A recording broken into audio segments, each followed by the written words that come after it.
Hi, Shobha cooking ಚಾನಲ್ಗೆ welcome. ತುಂಬಾ soft ಆದ ಗರಿ ಗರಿಯಾದ ಬೆಣ್ಣೆ ದೋಸೆ ಯಾವ ರೀತಿ ಮಾಡೋದು ನೋಡೋಣ ಬನ್ನಿ. 1 ಗ್ಲಾಸ್ ಅಕ್ಕಿ ತೊಗೊಂಡಿದ್ದೀನಿ. ರೇಷನ್ ಅಕ್ಕಿ ಬರುತ್ತಲ್ಲ ಅದನ್ನು ತೊಗೊಂಡಿದ್ದೀನಿ ನಾನು. ಒಂದು ಅರ್ಧ ಕಪ್ ಉದ್ದಿನಬೇಳೆ ತೊಗೊಂಡಿದ್ದೀನಿ. 1-2 ಸ್ಪೂನ್ ಅವಲಕ್ಕಿ ತೊಗೊಂಡಿದ್ದೀನಿ.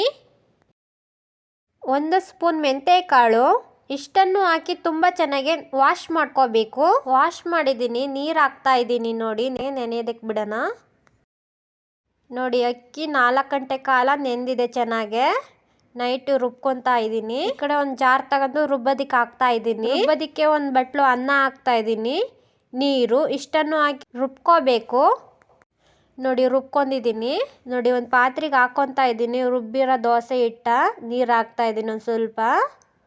ನೀರೇನು ಜಾಸ್ತಿ ಹಾಕೋರಕ್ಕೆ ಹೋಗಲ್ಲ, ರುಬ್ಬುವಾಗಲೇ ಹಾಕೊಂಡಿರ್ತೀವಲ್ಲ. ನೈಟೆಲ್ಲ ನೆನೆಯೋದಕ್ಕೆ ಬಿಡಬೇಕು ಈ ದೋಸೆ ಹಿಟ್ಟ.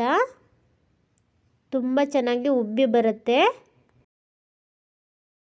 ನೋಡಿ, ಬೆಳಗ್ಗೆ 1 ಸ್ಪೂನ್ ಉಪ್ಪು ಹಾಕ್ತಾ ಇದ್ದೀನಿ, ಒಂದು ಚಿಟಿಕೆ ಸೋಡಾ.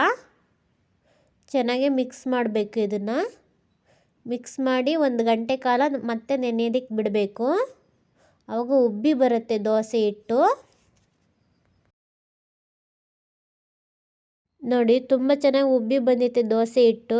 ನೋಡಿ, ಮತ್ತೆ ತೋರಿಸ್ತಾ ಇದ್ದೀನಿ. ದೋಸೆ ಹಿಟ್ಟು ರೆಡಿ ಆಯಿತು ಫೈನಲಿ.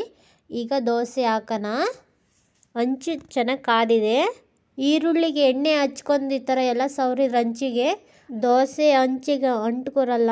ತುಂಬಾ ಸುಲಭವಾಗಿ ಬರ್ತವೆ ದೋಸೆ. ನೋಡಿ, ದೋಸೆ ಹಾಕ್ತಾ ಇದ್ದೀನಿ. ಇದೇ ಮೆಥಡಲ್ಲಿ ಫಾಲೋ ಮಾಡಿ. ತುಂಬ ಸಾಫ್ಟಾಗಿ ಕ್ರಿಸ್ಪಿಯಾಗಿ ಬರ್ತವೆ ದೋಸೆ. ನೋಡಿ, ಹಂಚಿ ಮೇಲೆ ದೋಸೆ ಹಾಕಾಯಿತು. ಲಿಡ್ ಕ್ಲೋಸ್ ಮಾಡಿ ಬೇಯಿಸ್ಕೋಬೇಕು. ನೋಡು, ಬೆಂದಿದೆ ದೋಸೆ. ಈಗ ಮೇಲೆ ಬೆಣ್ಣೆ ಹಾಕ್ತಾ ಇದ್ದೀನಿ. ಸುತ್ತಲೂ ಬೆಣ್ಣೆ ಹಚ್ಕೋಬೇಕು. ಆವಾಗಲೇ ತುಂಬಾ ಟೇಸ್ಟಿಯಾಗಿ ಬರ್ತವೆ ಬೆಣ್ಣೆ ದೋಸೆ. ನೋಡಿ, ತೆಗಿತಾ ಇದ್ದೀನಿ. ಎಷ್ಟು ಸುಲಭವಾಗಿ ಎದ್ದಂತಿದೆ ದೋಸೆ. ತುಂಬಾ ಕ್ರಿಸ್ಪಿಯಾಗಿ ಸಾಫ್ಟಾಗಿ ಬರ್ತವೆ ದೋಸೆ. ಟ್ರೈ ಮಾಡಿ. ಮೇಲೆ ಒಂದು ಸ್ವಲ್ಪ ಬೆಣ್ಣೆ ಹಾಕ್ತಾ ಇದ್ದೀನಿ. ತುಂಬಾ ಕ್ವಿಕ್ಕಾಗಿ ಬೆಣ್ಣೆ ದೋಸೆ ರೆಡಿ ಆಯಿತು ನೋಡಿ. ಒಮ್ಮೆ ಟ್ರೈ ಮಾಡಿ. ನೋಡಿ, ಸರ್ವ್ ಮಾಡ್ತಾ ಇದ್ದೀನಿ. ವಿಡಿಯೋ ಇಷ್ಟ ಆಗಿದ್ದಲ್ಲಿ ಲೈಕ್ ಮಾಡಿ, ಶೇರ್ ಮಾಡಿ, ಕಮೆಂಟ್ ಮಾಡಿ. Thank you.